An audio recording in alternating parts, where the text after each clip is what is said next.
देखो बच्चों, आज मैं एक बहुत इंटरेस्टिंग सी बात बताऊंगा आपको। जैसे अगर ये दो मासेज हैं, सपोज m1 और m2, इनके बिटवीन डिस्टेंस r है, तो इनमें जो ग्रेविटेशनल फोर्स, जो अट्रैक्टिव फोर्स होता है according to Newton's universal law of gravitation, तो जो ग्रेविटेशनल फोर्स होगा वो हो जाएगा आपका m1 m2 capital G upon R square. Capital G universal constant of gravitation.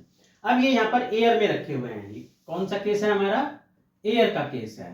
अब अगर हम इस पूरे सिस्टम को without changing the distance, same mass है, सेम डिस्टेंस है, इस पूरे सिस्टम को हम जो है वाटर में पुट कर दें। अब एयर नहीं है, वाटर में पुट कर रहे हैं, तो उस केस में जो ग्रेविटेशनल फोर्स होता है, अब अगर इसको वाटर में पुट कर दें, ठीक है, तो उस केस में जो ग्रेविटेशनल फोर्स होगा तब भी इतना ही होगा, इसमें कोई चेंज नहीं आएगा, क्योंकि मास सेम है, डिस्टेंस सेम है, और जो कैपिटल जी होता है आप जानते हैं वो यूनिवर्सल कांस्टेंट होता है, वो जो है हर जगह सेम होता है।